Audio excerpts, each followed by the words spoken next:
자, 오늘은 여러 가지 방정식 쪽에 설명을 할 겁니다.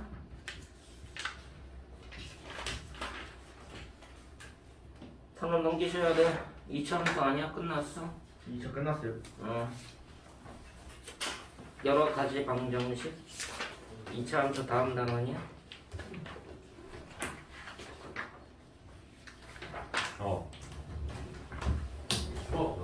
정신을 못 차리고 있어.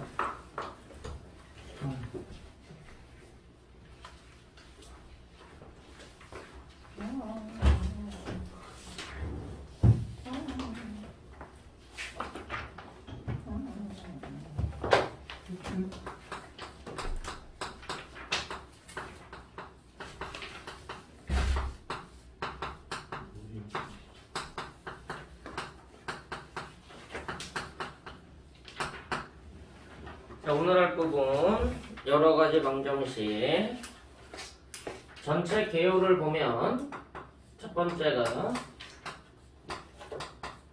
고차 방정식에 대한 얘기가 나와. 이제 이거는 한 문자에 대해서 3차 이상의 방정식을 우리가 고차 방정식이라고 얘기한다. 한 문자에 대한 3차 이상의 방정식을 고차 방정식이라고 얘기를 하고, 그럼 이제 얘는 뭐 가지고 이제 풀게 돼 있느냐? 고차식의 인수분해를 적용해서 해를 구하는 이론에 들어간다고 보면 돼. 고차식의 인수분해가 어떻게 적용됐는지 다시 한번 떠올리면 될 거고, 두 번째로 뭘 배우게 되냐면 연립방정식이라는 것을 하게 돼요. 자, 연립방정식은 두 개 이상의 문자에 대한 두 개 이상의 문자에 대한 여러 방정식의 공통해를 구하는 과정이지. 자, 그래서 얘를 유형별로, 형태별로 어떻게 접근을 하게 될 거냐? 형태별 접근법에 대한 얘기를 하게 될 거야. 자, 원래 교과 과정에서는 이 두 가지가 끝인데,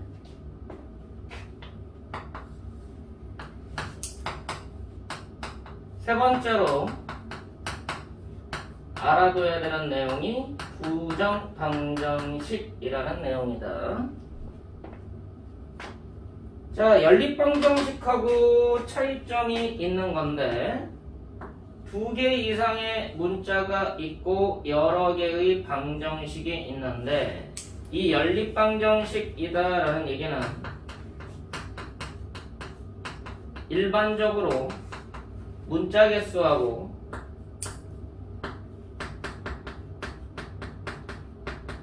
방정식의 개수가 같아야 돼. 그랬을 때가 연립한다는 의미를 갖고 있어. 부정방정식은 연립방정식하고 비슷한데 두 개 이상의 문자에 대한 여러 방정식의 공통해를 구하는 과정이야. 똑같지?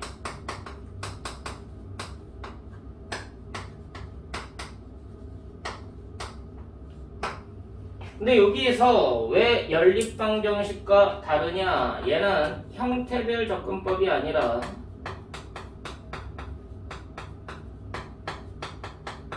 조건별 접근법에 대한 얘기를 하게 돼 있어. 형태별 접근이 아니라 조건별 접근이다. 준홍이 뭐하니? 너 머릿속에 또 딴 생각하고 있지? 근데 왜 필기 안 해? 아 너무 저거에 대해 생각 많이 했어. 손에 쓸 생각 못했어. 자, 부정방정식은 문자 개수가 방정식 개수보다 더 많아. 그래서 일반적인 연립방정식으로 접근하지를 못해. 그래서 얘는 조건별 접근법이 필요하다라는 거 기억을 꼭 해도, 물론 얘는 교과 외야.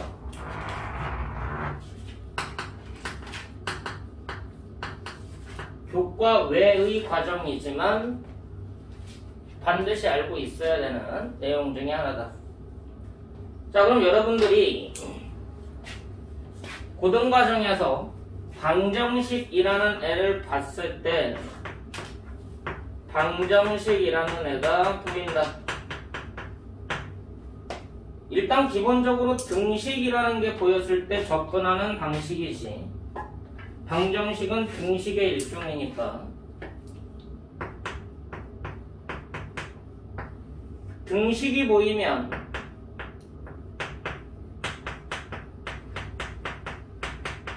방정식인지 항등식인지를 먼저 구분을 해줘야 돼. 그 후에 방정식이라는 판단이 들면 뭐가 구분이 돼야 되냐면 1, 2차 방정식인지 문제에서 의도하는 바가 달라. 고차 방정식인지 연립 방정식인지 부정 방정식인지 이 넷 중에 어디에 속해 있는지를 구분해 줘야 된다. 그러고 나서 이제 접근법을 떠올리는 거야. 됐어? 이제 여기까지가 고1, 고2 때까지 공통적으로 사용되는 내용이다. 고1, 고2 때까지 공통적으로 사용되는 내용이고, 이제 고3이 돼서 이제 공통과정을 벗어난 전문교과로 들어가면 방정식의 재해석이 이루어져. 지금 여러분들이 하는 과정 안에서는 내가 계속 얘기하지만 식, 방정식, 부등식을 배우고 최종적으로 함수를 배워. 자, 이게 어떤 느낌이야? 함수라는 집합 안에 얘네들이 부분집합 개념으로 들어가 있다라고 생각이 들 수 있다는 거지. 맞아, 안 맞아? 이게 고1, 고2 때까지야. 근데 이제 여기에서 전문교과로 넘어가면 흐름이 좀 달라져. 방정식 개념 안에 함수가 들어가. 전혀 달라졌지. 함수 안에 방정식이 부분집합으로 있었는데 방정식 안에 함수가 들어가 버려. 그래서 이건 전문교과에서 다루는 거야. 결국은 여러분들이 지금 이 흐름으로 해서 함수까지 가겠지만 나중에는 방정식조차 함수 개념으로 설명을 할 수 있다는 개념입니다. 근데 이거는 방정식이라기보다는 엄밀하게 말하면 대응적 관계에 속해. 방정식이란 개념 자체가 결국은 x값에 y값이 대응됐다라는 개념으로 설명을 하는 거야. 우리가 지금 하고 있는 방정식은 일반적으로 한 문자에 대한 방정식이지만 여러 개 문자에 대한 방정식은 특수한 형태만 배우지. 근데 이 방정식이 한 문자가 아니라 여러 문자에 대한 방정식도 있다는 얘기야. 그러니까 우리가 알고 있기로 ax 더하기 by 더하기 c는 0이란 애를 뭐라고 부르니? 직선의 방정식이라고 부르지. 맞아 안 맞아? x 값에 대한 y 값의 대응 관계를 조사한 거란 말이지. 얘가 직선의 방정식이다. 직선이라는 도형을 나타내는 방정식이야. 그럼 얘도 결국은 방정식이니까 해가 존재할 건데 그 해가 어떤 형태로 존재하는 거야? x, y라는 순서상 형태로 존재하게 되는 것 뿐이야. 맞아 안 맞아? 이 식을 만족하는 x, y의 모임을 조사해 봤더니 그래프가 된다는 얘기지. 됐어 안 됐어? 결국은 x 값에 대한 y 값의 대응 관계를 조사하는 거다. 그래서 대응적 관점에 뭐가 된다? 방정식이라고 개념이 확장돼 버리는 거예요. 됐어? 좁은 의미의 방정식이 있고 넓은 의미의 방정식이 있는데 넓은 의미의 방정식 안에는 함수 개념이 들어간다. 됐니? 근데 아직 여기까지 가기에는 여러분들이 식에 대한 이해가 부족하기 때문에 이 개념으로 함수까지 접근을 하고 나중에는 이 틀을 깬다라고 생각을 해야 돼. 그럼 이제 내가 지금 설명하는 부분은 이 방정식을 푼다라는 관점에서 풀이할 거야, 풀 거야, 해를 구할 거야 라는 관점은 이 네 가지 관점에서 진행을 한다고. 방정식을 풀어서 해를 구할 거야? 얘야, 얘야, 얘야, 얘야. 알겠어? 1, 2차 방정식인지 고차 방정식인지 연립 방정식인지 부정 방정식인지를 판단해서 풀 거란 얘기야. 식의 계산을 이용해서 식을 변형해서 풀 거란 얘기야. 이 개념으로 가면 이건 푼다라는 개념보다는 대응적 관계, 그래프 관계니까 본다라는 관점으로 재해석하게 될 거라고. 됐니?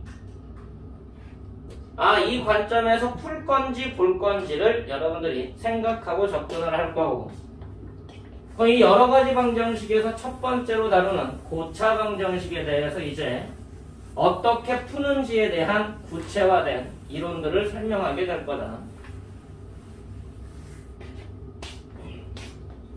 자, 그럼 이제 고차 방정식에 대한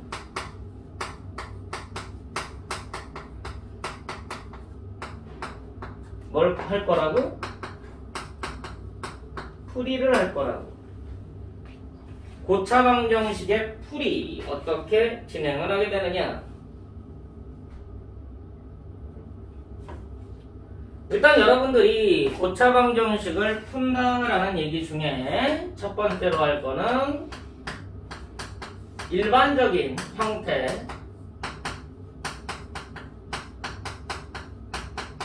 3차 방정식의 풀이가 나오겠죠. 물론 3차만이 아니라 4차 이상의 방정식도 같은 개념으로 접근을 하게 될 건데, 일단 3차 방정식을 하고 난 이후에 다른 것들을 진행하게 돼 있어.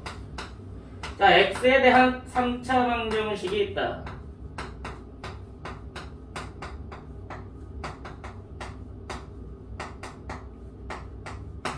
자, 얘를 풀 건데 얘를 푸는 이론은 어떻게 접근을 해야 돼? 인수분해를 해야지 풀겠지. 얘가 인수분해가 안 되면 여러분들이 뭐 다른 방식을 이용해서 풀게 될 건데, 얘는 기본적으로 인수분해를 적용을 하게 돼서 풀이를 하게 될 거야.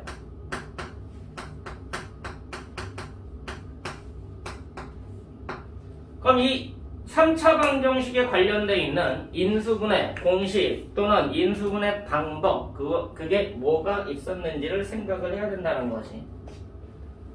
이 3차 방정식에 관련돼 있는 인수분해 이론 어떤 이론이 있었느냐 머릿속에서 정리되고 있는 것들 쫙 떠올리면 돼. 첫 번째는 공식이죠. 공식에다가 적용이 가능한지 3차식에 관련돼 있는 모든 공식들이 머릿속에서 쫙 나열돼야 된다. 공식 적용이 안 될 때 쓰는 이론이 인수정리죠. 나머지 정리에서 확장된 최고차항의 약수분의 상수항의 약수 중 대입해서 0 되는 값이 있다면 땡큐라는 거지. 그게 안 된다면 특수한 식의 인수분해로 빠집니다. 특수식의 인수분해라는 얘기는 대칭, 교대, 상반이라는 개념으로 고차식의 인수분해에서 설명을 했었어.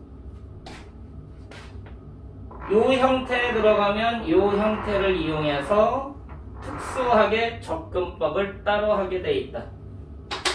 이건 설명을 다 했던 거니까 결국은 요거냐 셋 중에 하나입니다. 자, 3차 방정식을 풀어서 이제 근을 구하게 되면 3차 방정식은 뭘 하게 돼 있냐? 근과 계수 관계를 2차 방정식에서 확장해서 다시 확인하게 돼 있어. 이 근과 계수의 관계를 확인함으로 인해서 얘가 고차식으로 확장을 한다. 근데 이 부분은 굳이 설명 안 해. 3차 방정식까지 할 수 있다면 나머지 것들은 추론할 수 있기 때문에 그래. 여기에 대한 설명은 생략하고 요거는 추론하게 돼 있고. 그럼 이제 근과 계수의 관계로 고차 방정식, 4차 방정식의 근과 계수, 5차 방정식의 근과 계수, n차 방정식의 근과 계수까지 확장을 하는 거야. 외우는 거 아니야. 외워지는 거지 자연스럽게. 고차식까지 확장을 하는데 계속 얘기하지만 근과 계수 관계는 대칭식과 교대식으로 변형해서 해석하려고 하는 거다라는 거 다시 한번 상기시키고, 근과 계수 관계는 기존의 방정식을 대칭식과 교대식 관계로 변형해서 재해석하려고 하는 거다. 또한 얘네들을 통해서 방정식을 작성하는 개념까지 확장이 돼. 방정식의 작성 개념까지 확장이 된다. 이 안에 담겨있는 내용이 되게 많다라는 거 생각을 하고 가야 돼. 자, 일단 3차 방정식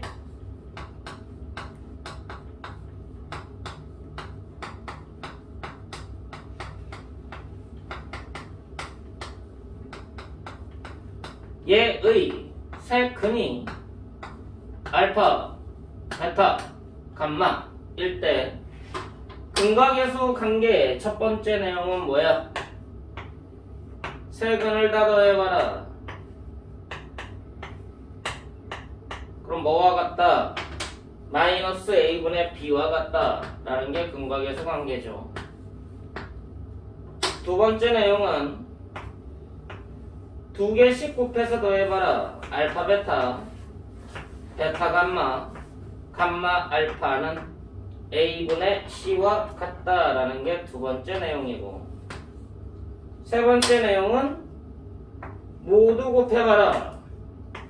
알파 베타 감마 곱하면 뭐랑 같으냐? 마이너스 a분의 d와 같다라는 게 세 번째 내용이지.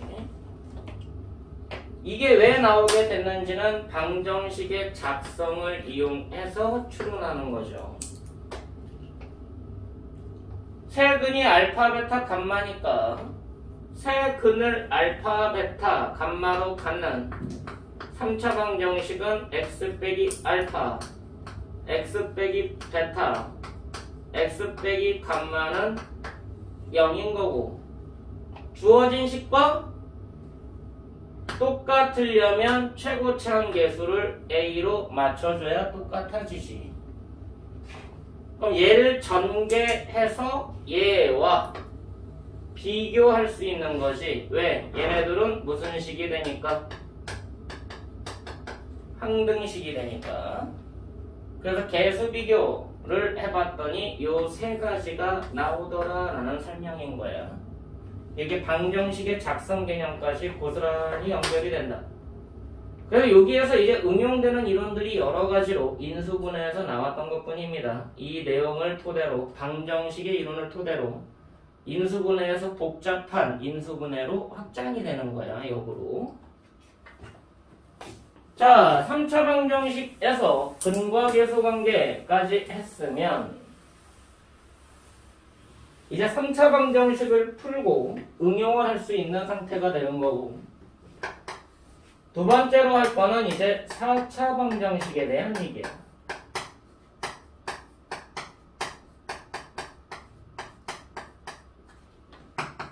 4차 방정식을 풀어보자. 근데 이 3차 방정식하고는 다르게 4차 방정식은 약간 좀 독특한 형태들이 있어요. 그래서 그 특수한 형태들에 대해서 다시 형태별로 좀 해석을 하게 돼 있어. 당연히 일반적인 3차 방정식 이론하고 똑같이 해를 구하는 과정에는 공식을 적용할지, 인수 정리를 적용할지, 특수한 식의 형태를 적용할지를 생각을 하면 되고, 근과 계수 관계는 방정식의 작성 개념을 이용해서 근과 계수의 관계를 다시 적용하면 된다. 근데 4차 방정식을 푼다라는 얘기는 일반적인 4차 방정식을 배우겠다라는 게 아니야. 첫 번째로 뭘 배우겠다? 특수한 식에 대한, 일반적인 식이 아니라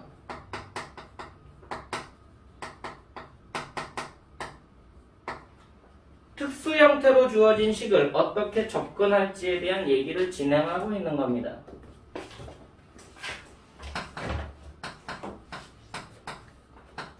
첫 번째 4차 방정식을 이렇게 불러.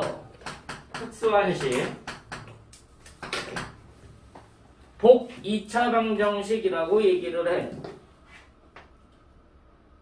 인수분해에서 얘기했듯이 복 2차 식의 인수분해라는 형태가 있었어. 얘 구조가 어떻게 생겼느냐? ax 4제곱 bx제곱 더하기 c는 0, a가 0이 아닙니다. 이걸 보고 우리가 복 2차 구조의 인수분해라고 얘기를 했었고, 복 2차 방정식이라고 얘기를 하게 되는 거다. 자, 복 2차 방정식의 풀이법은 둘 중에 하나야. 복 2차식의 인수분해에 근거하기 때문에 첫 번째는 치환. 치환하면 몇 차식으로 바뀌어?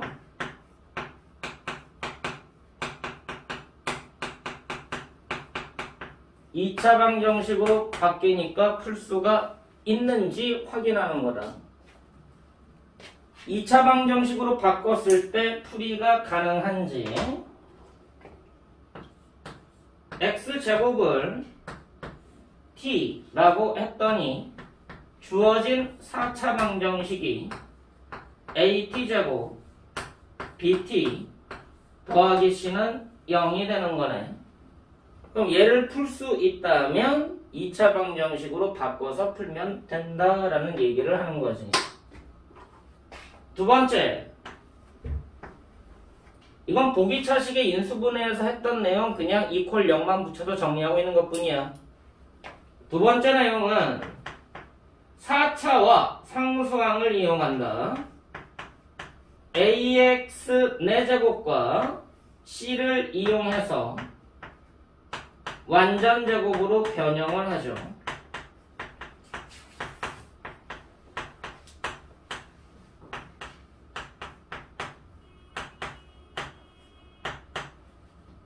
자, 얘네들을 변형을 하면 기존에 있던 요 4차 방정식, 4차식이 어떻게 변형이 돼야 되느냐? 완전제곱으로 변형해 봤더니 반드시 요 형태로 나와야 돼. 그럼 이제 합차 공식을 써서 인수분해를 이용해서 변형을 해서 다시 풀 수가 있게 되는 거지. 합차 공식으로 변형을 하면, 인수분해를 하면 2차 방정식이 나오니까 풀 수 있더라. 저게 보기차식의 인수분해에서 출발한 보기차 방정식의 풀이가 돼. 자, 두 번째 내용. 지금 내가 4차라고 얘기하지만 실제로는 이 4차라는 게 의미가 없어. 고차라고 봐야 돼. 4차라고 출발했지만 이제는 고차 방정식의 특수한 식의 인수분해, 특수한 방정식의 풀이법에 대한 얘기를 하는 거다. 자, 고차 방정식 중에 4차 이상의, 3차 이상의 방정식으로 들어가면 매우 독특하게 자주 쓰이는 형태가 하나가 더 등장하게 된다. 자, 그걸 보고 이렇게 불러.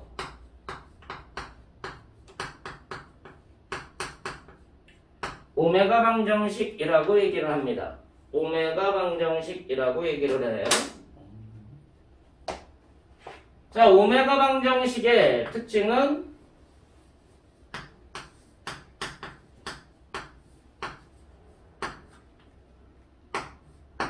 회귀성을 갖고 있어. 뭐 회귀라고 얘기하지만 수학에서 회귀라는 말은 안 쓰니까 이렇게 보는 게 너네가 더 편할 수도 있어. 주기를 갖고 있다. 반복성을 갖고 있다. 라고 얘기를 하면 되는데 엄밀하게는 주기라고 하면 다시 제자리로 돌아오니까 주기라는 말도 쓰면 안 돼. 그래서 정확하게는 그냥 일정한 규칙이 존재한다라고 생각을 하는 게 맞는 거지. 규칙이 존재하기 때문에 얘는 3차, 4차에서 끝나는 게 아니라 뭐 100차, 200차, 2000차 상관없이 문제를 확장할 수가 있어. 고등과정에서 유일하게 차수를 확장하는 방정식 중에 하나가 오메가 방정식이야. 얘는 차수의 무제한 확장이 일어난다.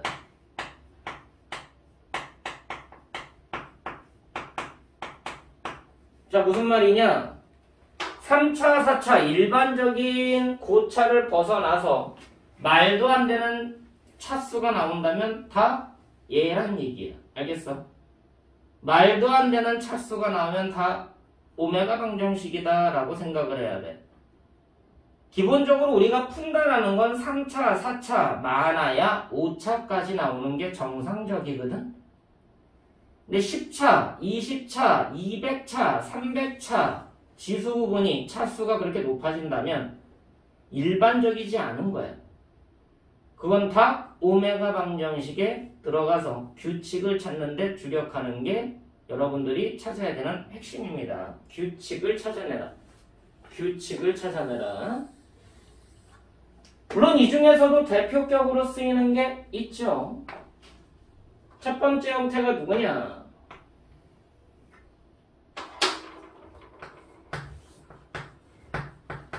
세제곱해서 1되는 애. 자주 봤던 거지. 두 번째 형태가 누구냐? 세제곱했더니 마이너스 1 되는 애. 얘의 허근이 두 개가 존재하니까 그 중에 한 허근이 오메가다. 얘도 얘 중에 만족하는 한 허근이 또 오메가인 거야. 얘네들을 활용해서 이 오메가라는 애를 이용해서 확장이 되는 이론, 얘네 둘을 이용해서 차수의 확장이 일어난다는 거.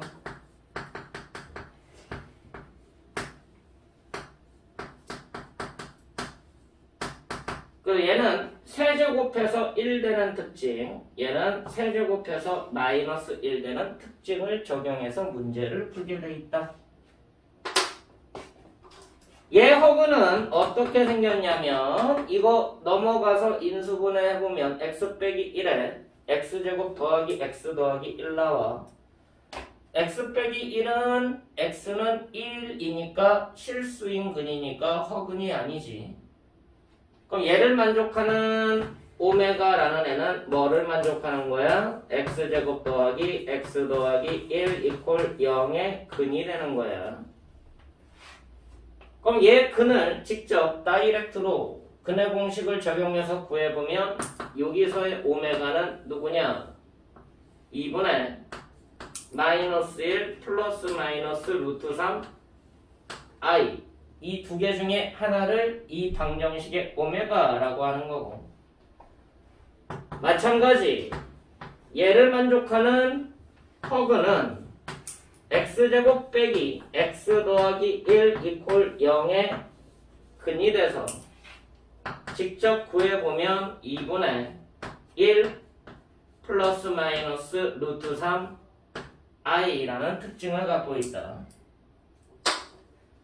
여러분들이 규칙을 찾는 데 이용되는 대표격인 이 두 가지에 대한 얘기가 고등과정에서 나오게 돼 있는 거고, 얘를 만족할 거냐, 얘를 만족할 거냐, 얘를 만족할 거냐, 이 세 개가 모이면 아, 얘가 규칙을 찾는 문제가 되겠구나 라고 생각을 해야 돼. 마찬가지 얘를 만족한대, 얘를 만족한대, 얘를 만족한대. 그럼 마찬가지로 또 규칙 찾는 문제구나 라고 생각을 해야 된다고. 자, 그리고 내가 누누이 강조하지만 문제는 진화된다고 얘기를 했어. 이것만 가지고도 문제를 확장해서 낼 수가 있거든. 그래서 학생들이 이 오메가 방정식이 나오면은 되게 어려워해. 이쪽 부분 파트는 고등학생들이 가장 어렵게 느끼는 방정식 중에 하나야. 중요하기도 하니까 모든 교과서, 참고서, 문제집 또는 기출 다 포함해서 얘를 무조건 활용하게 돼 있거든. 문제는 뭐냐? 이 부분을 자꾸 활용하다 보니까 학생들이 이 부분을 공부를 많이 했다고 선생님들이 착각에 빠져. 그러다 보니까 뭐해? 이 정도는 너무 쉽지 않나? 이렇게 되면 다 맞추지 않을까? 뭐 시켜야 돼 자꾸? 문제를 또 진화시켜야 되겠지. 문제를 진화시키다 보니까 이제 고등과정을 벗어나는 문제까지로 확장이 되는 경우도 종종 있어. 그래서 학생들이 어려워하는 거야. 이 부분은 특히나 집중해서 잘 봐라. 그만큼 어렵다. 알겠니? 자, 이게 좀 더 쉽게 느껴지려면 이 두 개가 활용되는 파트, 두 개가 아니야. 1번이 활용되는 파트. 무슨 말이야? 요 세 개가 활용되는 파트. 2번이 활용되는 파트. 요 세 개가 활용되는 파트가 정확하게 잡혀 있어야 돼. 구구단 계산처럼 사칙 연산 계산하는 것처럼 자연스럽게 잡혀 있지 않으면 이거 확장된 문제 접근하지 않는 게 좋아. 그거 풀다가 괜히 시간 뺏긴다. 내신 대비하면서 내가 설명을 할 거야. 야, 이런 문제 너 확장 안 했으면 풀지 말라고 얘기할 거야. 그거 풀다가 다른 문제 못 풀어. 알겠니? 얘네들은 계산적으로 연습해서 확장을 시키는 거고 이게 자연스럽게 습득이 될 정도까지 되면 나머지는 계산해서 푸는 게 아니라 머리로 암산으로 푼다. 암산으로 푸는 거니까 시간이 오래 안 걸리는 거야. 너무 당연하게 해석이 되는 거라. 근데 이쪽 거에서 헤매고 있으면 그거 암산하는 과정을 진행 못 하겠지. 알겠니?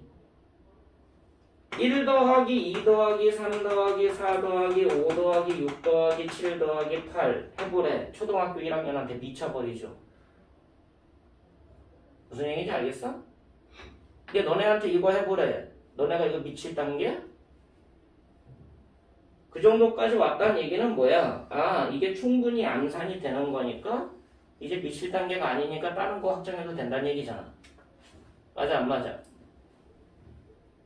규칙이 존재하는 오메가 방정식. 나는 이제 이거를 내가 특별하게 원래 그 말을 쓰면 안 되는데 회귀 방정식이라는 표현도 써. 또는 윤환 방정식이라는 표현도 써. 근데 회귀 방정식이라는 표현은 엄밀하게 말하면 다른 방정식이 있어. 근데 고등 과정에서는 없으니까 그냥 회귀, 돌아온다, 돌고 돌아서 제자리로 온다라는 개념으로 내가 회귀라는 개념을 쓰는 거예요. 근데 요 내용이 정확하게 확장이 돼서 여러분들이 익숙해지지 않는 한 이게 변형된 문제는 접근 못한다라고 생각하면 돼. 다 틀린다고 생각하면 된다. 나올 때마다 틀려. 알겠어? 이 부분이 그만큼 중요하다라는 거 꼭 기억해둬. 암산 단계까지 넘어갈 정도로 연습이 되지 않으면 이 문제 확장된 거는 그냥 못 푼다라고 생각하면 돼. 자, 그럼 저 오메가 방정식의 개념이 별도로 좀 설명이 돼야 되는데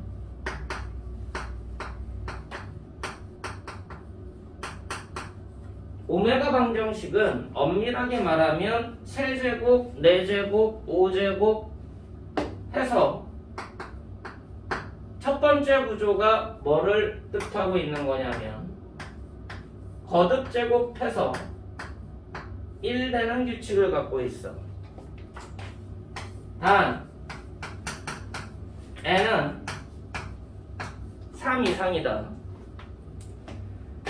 거듭제곱해서 1 되는 이 방정식의 한 헉은 얘를 오메가라고 지칭을 하는 거야. 그럼 저기에 가장 기초적인 게 n이 3일 때란 얘기지. n이 3일 때가 방금 했던 요거니까 x 상승 이퀄 1.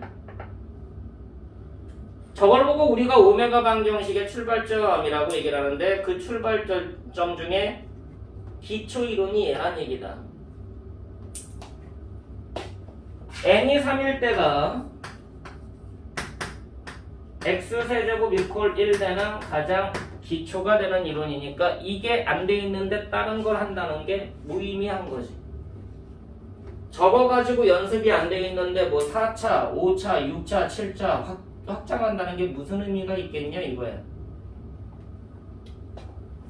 그래서 이 방정식의 특징을 정확하게 알아야 되고, 그러고 봤더니 n이 4일 때는 이미 앞에서 다 했던 거예요. 4제곱해서 1되는 허수 누군데? i잖아. 얘의 허그는 플러스 마이너스 i거든. 걔조차 뭐에 속한다? 오메가에 속한다. 돌고 돌아서 다시 제자리로 돌아오는, 그래서 i의 거듭제곱은 뭐라고 했어? in승의 윤환이라는 설명을 했었잖아. 이것도 결국은 오메가 방정식에 들어가. 선생님 n이 5일 때는 안 하나요? 여러분들이 이 오메가 방정식에 대해서 조금 이해를 도우려면 x4제곱이 1 되는 i의 특징을 다시 한번 되새기면 이 i가 갖고 있던 특징이 오메가 방정식이 갖고 있는 오메가의 특징에 속해. 오메가의 특징이 이 i의 특징을 고스란히 담고 있다라고 생각해도 괜찮아. n이 5일 때는 x 5승 이퀄 1. 이어서 간단한 것 같지만 여기부터는 되게 복잡해져. 이거부터는 이제 간단한 게 아니라 매우 하드한 과정에 들어가. 이거 풀어라 미쳐버립니다. 그래서 이걸 건너뛰고 n이 6으로 넘어가.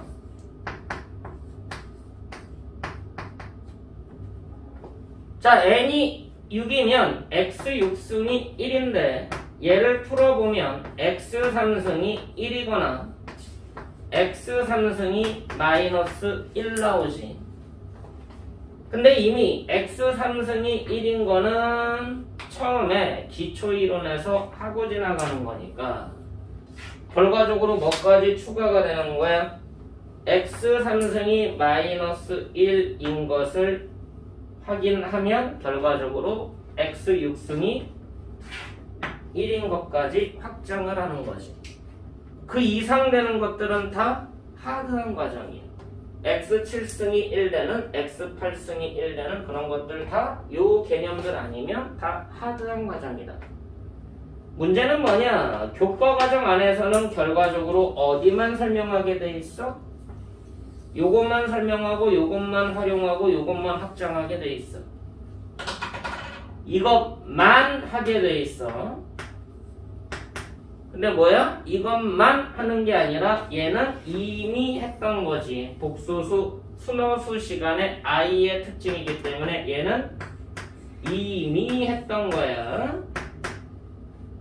이 오메가 방정식은 이것만 하게 돼 있는데 이것만 하니까 학생들이 이것만 연습해서 오메가 방정식의 특징을 이해하는 게 아니라 결과적으로 모르고 있다, 잘 모른다 라는 특징을 가져. 또는 이것만 연습하니까 학생들이 또는 학원에서 선생님들이 이것만 연습시키니까 이거 문제가 나오면 자꾸 잘 맞춰.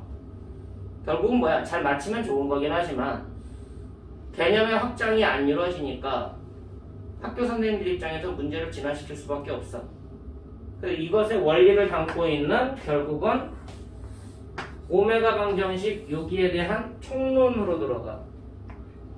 여기 결국은 뭐야? 5승에 대한 스토리가 나오기도 하고 6승에 대한 스토리. 얘는 기본에 하는 거니까 x 7승이 갖고 있는 오메가의 특징을 물어보기도 한다는 얘기야.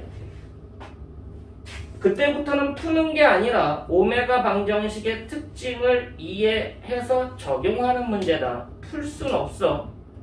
너네가 푸는 문제는 푼다라는 관점은 오메가 방정식에서는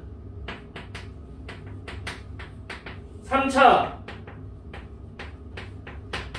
4차, 6차의 특징을 고스란히 담고 있는 저 세 개를 이용할 수 있는 문제 아니면 못 풀어. 이것만 해도 못 푼다야.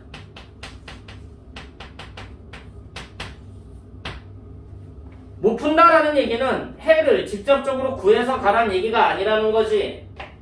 자, 무슨 말이야? 저 해가 갖고 있는 고유 특징을 얼마나 잘 이해하고 있니? 라는 설명으로 가는 거예요. 지금 얘기하고 있는 게 첫 번째일 뿐이야. 이것만 해도 지금 여러분들이 확장한다라는 개념에서 보면은 아마 실전 문제에서 고난도 문제로 확장된 거 보면 눈 돌아갈 거다. 이런 걸 어떻게 하라고 내시는 겁니까? 라고 얘기를 할 건데 이거 한 문제 풀어주세요. 지금 개념 설명하기도 바빠. 왜요? 집중해서 들어. 자, 요 i의 특징이 뭐가 있었지? 반복절 반복되지. 40 얘 근이 누구지? 아이를 몇 차 방정식이니?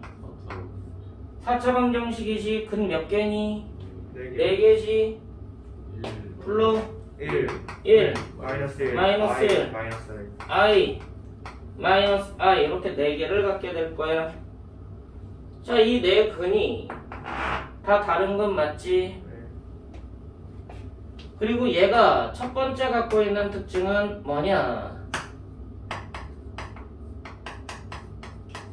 두 실근과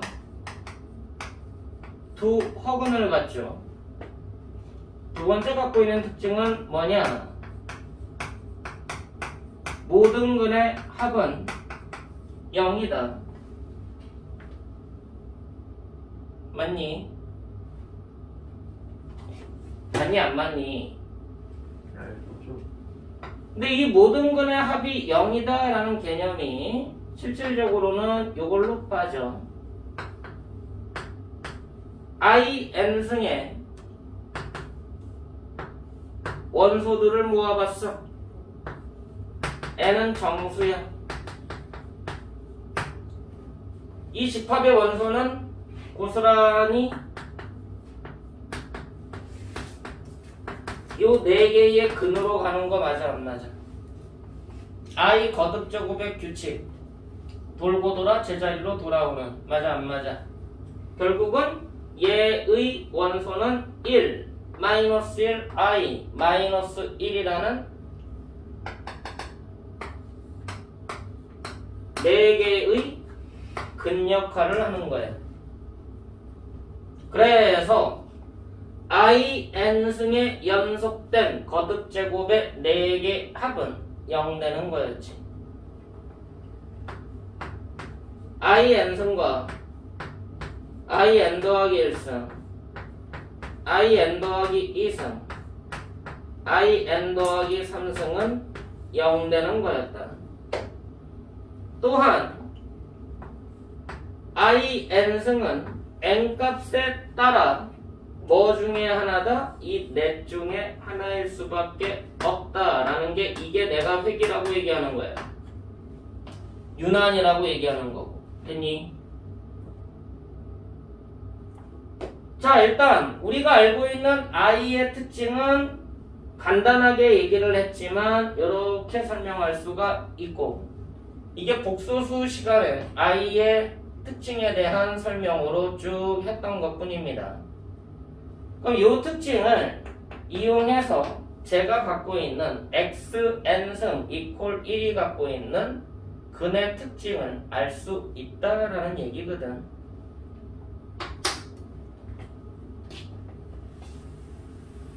거기에 대한 설명을 할 거야.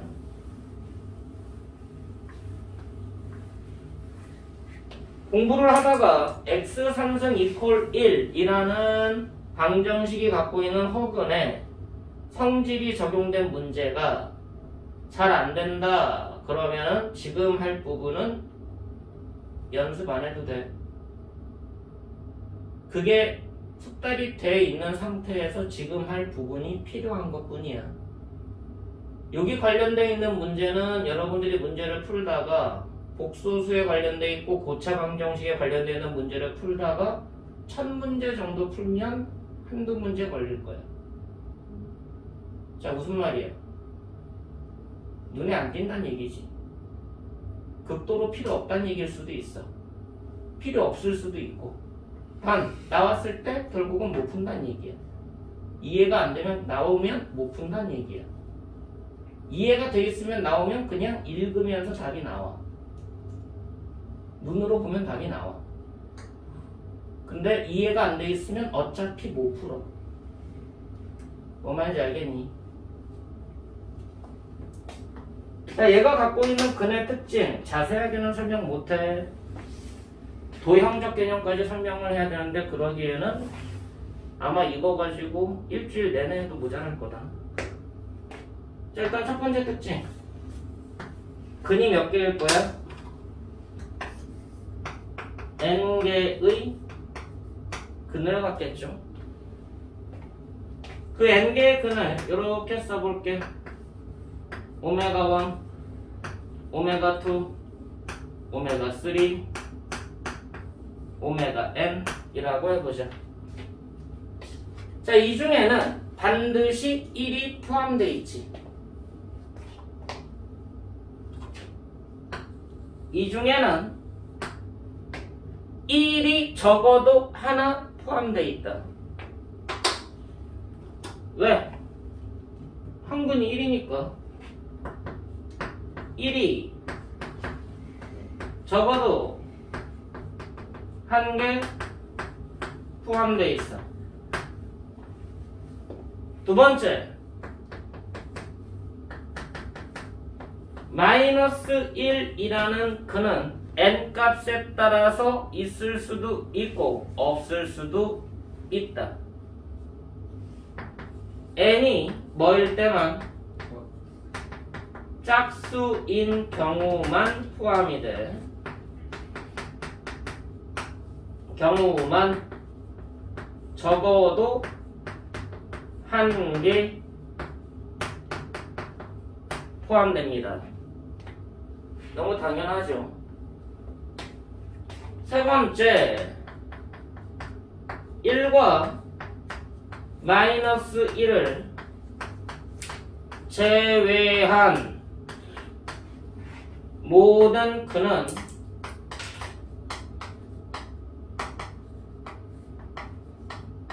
다 허근이 된다.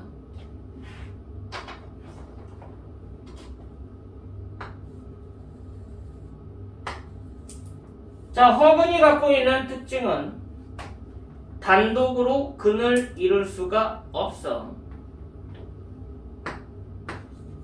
A 더하기 BI가 근이면 자동으로 A 빼기 BI도 근이 되지. 그래서 켤레 복소수가 모두 근으로 들어가게 돼 있어. 이걸 보고 켤레근 관계라는 2차 방정식에서 설명했던 거다. 이 허근이 갖고 있는 특징 중에 하나는 켤레근이 모두 근이 된다.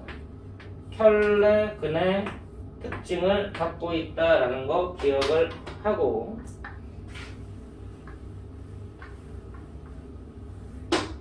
얘가 갖고 있는 두 번째 특징이 뭐냐?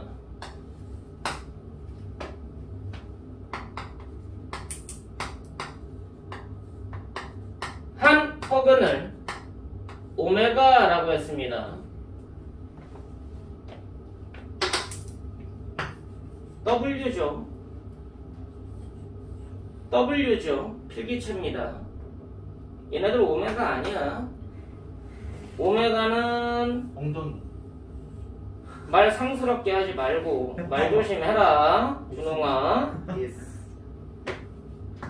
누가 듣기에는 기분 좋을지 몰라도 우스갯소리 들을지 몰라도 기분 나쁘게 들을 수도 있어. 말 함부로 내뱉는 거 아니야. 분명히 머릿속에 있는 거 그냥 무작정 내뱉지 말라고 했다, 준홍아. 너가 무심코 내뱉은 말이 어떤 사람한테는 상처가 된다니까? 왜 그거를 몰라? 그렇게 얘기하는데도? 그러지 말라고. 알겠습니다. 어떤 얘기든 함부로 입 밖에 내뱉지 말라는 얘기야.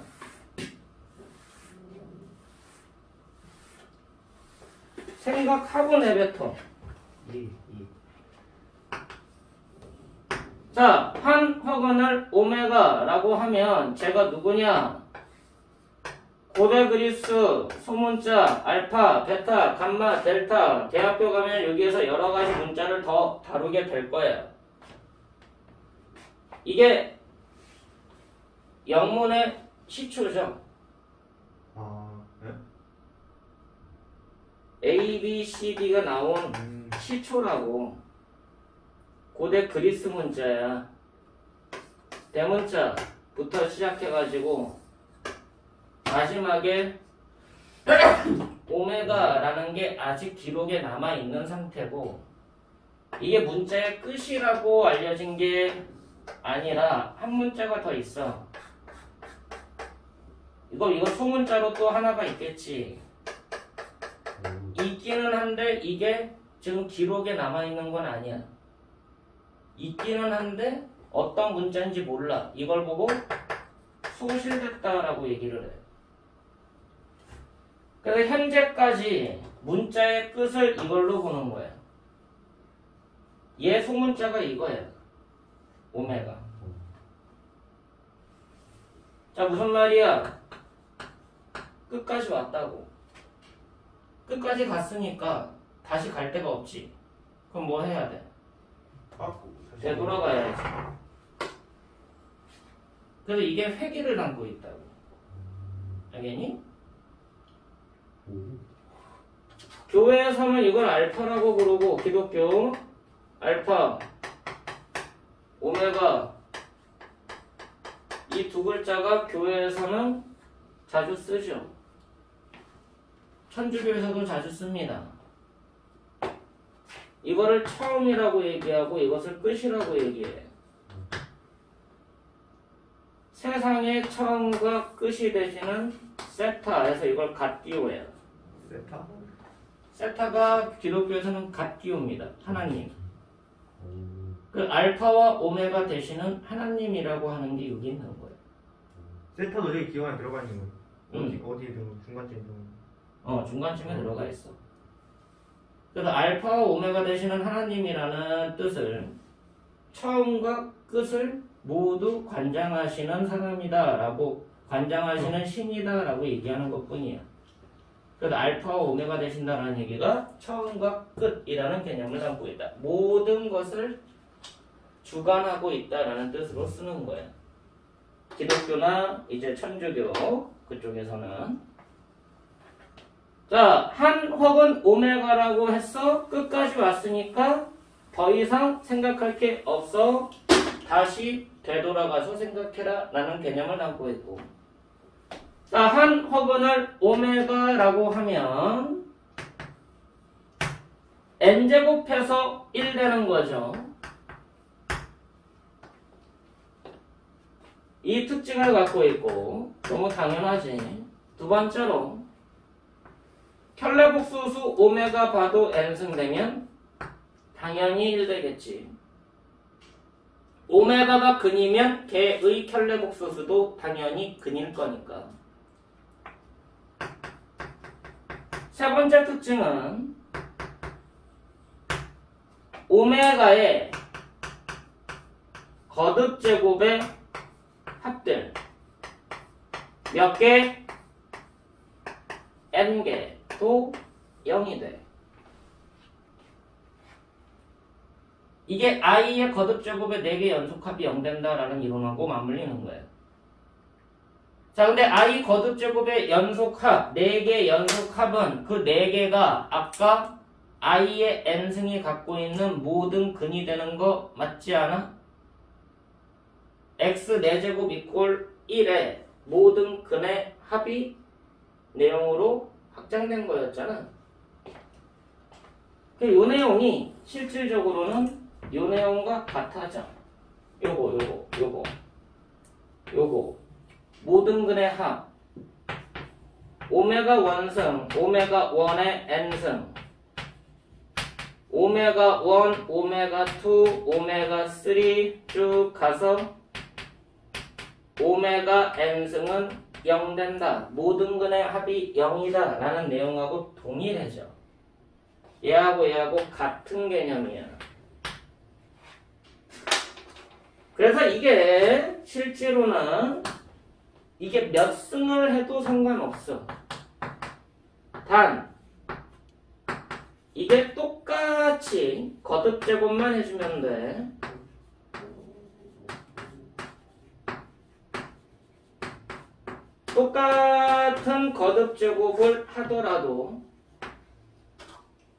똑같은 거듭제곱을 하더라도 얘가 무조건 0 나와. 자, 지금은 같은 걸로 얘기를 했다. 근데 이게 서로 다르더라도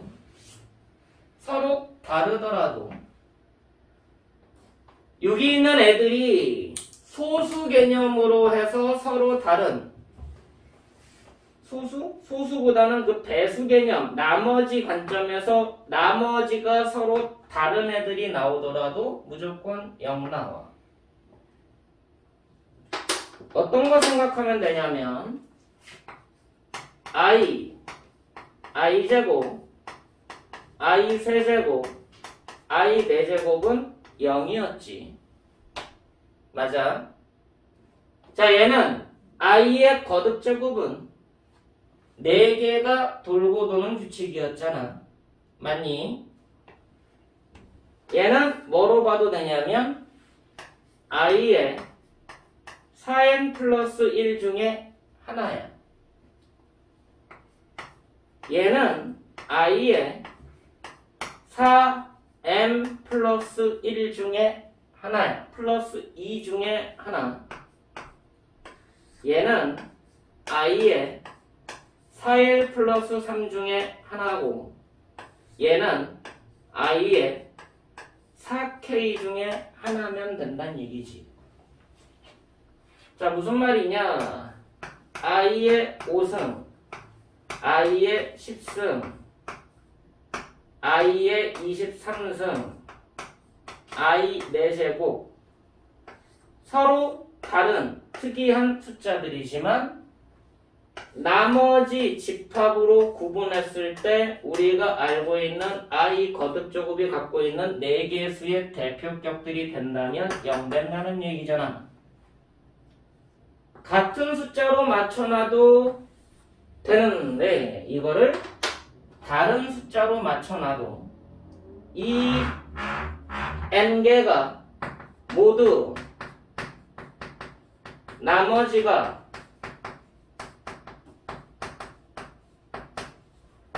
다르다 해도 0이라. 못 풀어. 왜? 풀어본 적이 없거든. 근데 이 개념을 정확하게 알고 있으면 그냥 보면은 0이네? 아니네? 라는 게 보일 뿐이에요. 이게 푼다라는 개념이 아니라는 거. 근데 기본 개념이 확장이 안 돼 있으면, 기본 개념이 정확하게 안 돼 있으면 이 내용으로 확장을 못 한다. 자, 이걸 보고 우리가 이제 오메가 방정식 첫 번째의 개념이다 라고 얘기하는데 이게 안 됐는데 그 다음 걸 하는 게 무리가 있겠지.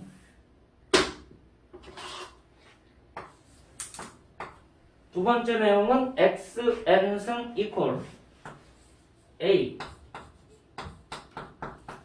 단 a는 실수고 n은 3 이상이에요. 그럼 저거를 이용해서 문제를 확장하는데 지금 1번이 안 됐는데 저 2번 하는 게 의미가 있어? 의미 없겠지? 그러니까 이 오메가에 관련되어 있는 내용이 확장되는 게 나오면 학생들이 어려워하는 이유가 거기 있는 거라고.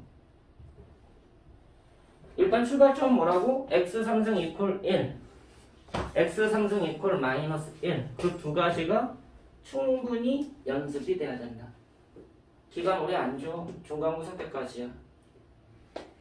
그때까지 그거 충분히 연습이 안 돼 있으면 그 이상으로 확장하는 것은 안 건드는 게 정신건강에 이루어. 이해되니? 근데 그것만 하더라도 확장시키기가 만만치 않을 거다라는 거예요. 많은 고민, 많은 연습을 해야 된다. 얼마 전에 다른 선생님하고 얘기를 했어요. 어떤 얘기를 했느냐? 그 선생님은 고3만 전문적으로 가르쳤던 고3 전문 선생님이죠. 수학이 물론 고1기도 하고 그러는데 주로 90% 이상을 고3만 가르쳤다는 얘기지. 고1기를 그 선생님이 왜 안 하게 됐느냐? 뭐 그냥 기회가 고3 할 기회가 많아서 그런 것도 있는데 내신하는 거랑 수능하는 거랑 달라. 수능 대비가 속 편해. 나올 게 뻔하거든. 수능은 나올 게 뻔해. 그래서 뻔한 것만 가르쳐주면 돼. 자, 고2까지는 내신이라고 해도 수능하고 밀접하게 연관이 돼 있기 때문에 고3 수능하시는 분들은 고2 내신까지 하는 것은 오케이 하셔. 근데 잘 안 하셔. 근데 이제는 그 선생님이 그러시더라고. 이제 고2도 내신 해야 되겠어요 라고 얘기한 게 몇 년 전이야. 왜? 고3만 하기에는 너무 모집하기가 힘들다는 거지. 고3 올라와서 새로 모집하고 새로 모집하고 새로 모집해야 되니까. 소문 듣고 와. 그런데도 모집이 생각보다 만만치 않아. 근데 고2 애들을 가르치면 어떻게 돼? 고3 돼서도 저 선생님한테 배워야지 하면서 올라온다는 얘기야. 고2 내신은 고3 수능하고 별반 다르지 않거든. 고2 내신도 나올 거 뻔해. 수능보다는 덜 뻔하긴 한데 그래도 뻔해. 그러니까 뭐야? 고2 내신까지는 고3 수능 하시는 분들도 쉽게 해. 문제는 고1이지. 고1 내신은 안 하세요 하니까 고1 내신도 해야 될 것 같은데 자신이 없다. 왜? 원래인지 몰라. 출제하는 선생님 머릿속에 뭐가 들어있는지 몰라. 내가 계속 얘기하잖아. 확장되고 진화된다고. 그 선생님이 번뜩 떠오른 개념이 맞다 이거였지 하는 순간 그 문제가 나와. 그럼 못 풀어 너네. 그 푸는 놈들이 희한한 거지. 그걸 풀어내고 그 의도를 해석해내고 50분 안에 그걸 의도를 해석해내고 서술형까지 완벽하게 처리한다? 고등수학 내용은 얘들아 모든 수학에 여러분들이 앞으로 배울 모든 수학에 기초이론들이 총 집합되어 있는 거야. 무슨 말이야? 원리적으로 치고 들어가면 끝까지 원리적으로 무섭게 갈 수 있고 문제 복잡하게 꽈서 내면 얼마든지 복잡하게 꽈서 낼 수 있고 교과 과정에 벗어나지 않는 수준에서도 무섭게 꼴 수가 있어. 그리고 고등수학 문제를 적중했다 안 했다 나도 적중해. 한 10문제 중에 5문제 7문제는 적중해. 왜? 내는 게 뻔하니까. 적중했다라는 이게 뻔한 문제 적중하는 거야. 평소에 풀던 문제 나온 게 뭐가 그렇게 대단하다고. 쌤에도 있고 개념 유형에도 있고 모든 책에 다 써있는 문제가 똑같이 풀려서 나왔어. 그게 적중이야? 그건 적중이 아니지. 수학의 적중은 없어. 수학의 적중은 그래 솔직히 얘기하자. 이 학교에서 그 선생님이 갖고 있는 고유 특징을 잡아내서 그 선생님이 매우 독특한 문제를 내가지고 그 문제하고 유사한 문제를 너네한테 풀리게 했어. 그 개념을 설명했어. 그래서 그 문제가 나왔어. 그럼 그야말로 적중인 거지 그게. 그렇지 않아? 근데 나는 그런 걸 적중한 적이 많아 이 동네에서. 근데 내색하진 않아. 왜? 다음에도 그럴 거라는 보장은 없으니까. 우연찮게 그 해에 나랑 코드가 맞아서 이거 왠지 내실 것 같은데 하고 설명해줬는데 나온 것 뿐이야. 그렇다 내가 돗자리 깔 거니? 내가 그 선생님이랑 무슨 뒷거래 해가지고 내가 이번에 그 그냥 낼 거지 하면서 했던 거니? 아니라는 거야. 그냥 복권이야 복권. 그러니까 내가 지금 설명하는 건 뭐냐? 확장될 수 있는 모든 개념을 다 설명하고 있는 거야. 그래서 그러니까 내가 미쳐버리는 거야. 너네들도 미쳐버리는 거야. 근데 뭐야? 그 선생님이 고1 내신은 자신 없어요 라고 얘기하는 이유가 뭘까? 그렇게 모든 개념을 확장한 것을 설명하기가 힘들다는 거지. 알기도 어렵고 솔직히. 그래서 너네가 잘 알아야 돼. 고등 내신 전문이다, 고등 전문이다, 학교별 전문이다라는 건 그 학교 선생님이 갖고 있는 모든 어떤 경우의 수라고 할지라도 그거를 다 꿰차고 있는 게 전문이야. 그냥 고등부 가르친다, 고1 가르친다 그게 전문이 아니야. 그 학교 선생님이 갖고 있는 사고, 사상까지 다 꿰차고 있어야 돼. 그래서 이거 한두 해 해가지고 만들어지지 않아. 그래 그냥 그 학교 3, 4년 준비했어. 그러고서 전문, 우리 학교는 우리 학원은 이 학교 전문이에요 라고 얘기하는 학원들도 있는데, 일단 선생님 경력이 최소 15년에서 20년 이상 필요해. 안 그러면 수학 못 알아들어. 최소한 15년, 20년 정도는 수업을 줄기차게 잘 해야 돼. 어디에 내놔도 손색이 없을 정도로 수업 역량이 뛰어나야 돼. 그래야지 그 학교 선생님이 문제를 내는 출제 원리를 정확하게 해석해서 전달할 수가 있어. 그런 선생님들이 얼마나 있을까? 학교별 전문이라고 해서 너네가 뭐 여기저기 뭐 소문 드는 데는 있을 거야. 진짜 전문일까? 진짜 그 학교 전문일까?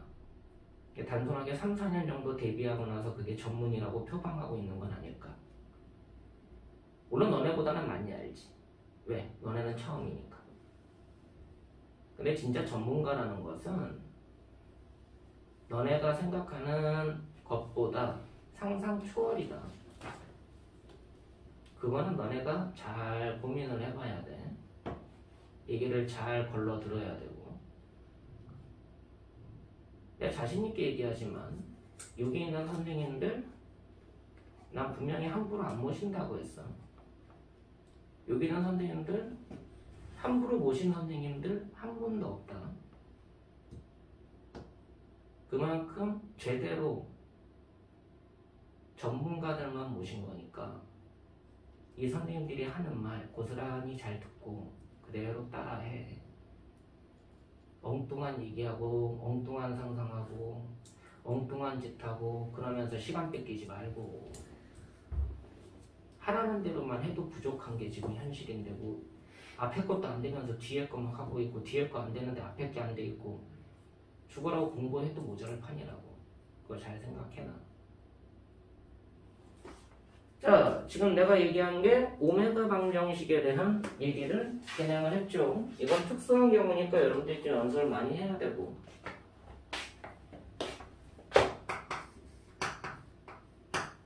자, 특수한 식 중에 하나가 뭐냐면 인수분해 시간에 잠깐 했던 이겁니다.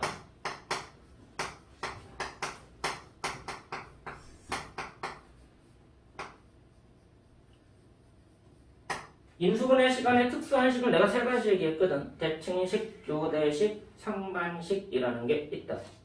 상반식이라는 개념은 개수구조가 대칭구조를 갖고 있는데 자세한 개념은 고차 방정식 시간에 다루기로 할 거야 하고서 특징만 얘기하고 지나갔었어. 그리고 상반 방정식이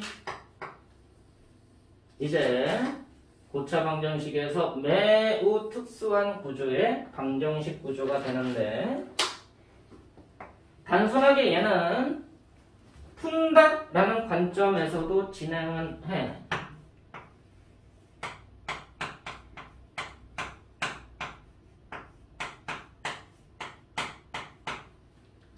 자, 그럼 어떻게 풀어서 해를 구할 거냐라는 방법론이 필요하겠지. How? 어떻게 풀 거야? 방법론에 대해서 여러분들이 이거는 알아두면 그냥 풀면 돼. 아, 이렇게 풀면 해를 구할 수 있구나. 뭐야, 생각보다 간단하네. 이건 간단해. 어렵지 않아. 이건 인수분해 풀이법을 고스란히 따라가기 때문에 그렇다. 상반방정식의 풀이법 하고서 이제 푸는 게 있어서 그래. 근데 이게 푼다의 관점이 아니라 푼다의 개념을 벗어나 버리면 해를 구하라라는 개념이 아니지. 이 상반방정식의 해가 갖고 있는 특징을 이용해서 문제를 만들 수도 있다는 얘기야. 그럼 이거는 푼다라는 관점에서 해석이 안 된다는 거지. 이거는 풀라는 게 아니라 해의 특징을 너 얼마나 잘 알고 있어? 얼마나 잘 해석하고 있어? 라고 묻고 있는 것 뿐이에요. 물론 이제 학교 시험에서 일반적으로 풀이하는 관점도 네. 근데 선생님에 따라서 그날 문제를 출제하는데 이거 내야 되겠다 하는 순간 이쪽도 낸다. 그래서 이 두 가지를 동시에 알고 있어야 되는데 이 상관방정식은 푼다는 무조건 알아야 된다. 푸는 방법은 모르면 안 돼. 기본이야. 응용이지만 이거는 내신에선 기본 문제야. 이게 연습이 되면 이쪽 것도 보려고 해야 돼. 자, 푼다라는 관점에서 이제 쭉 설명을 할 텐데 이걸 푸는 방식에 대한 설명이 조금 길어질 수가 있어. 잠깐 쉬었다가 머리 좀 식히고 그 다음에 저걸 푸는 방식에 대한 설명을 할 겁니다. 바짝 긴장해라. 이제 얼마 안 남았어.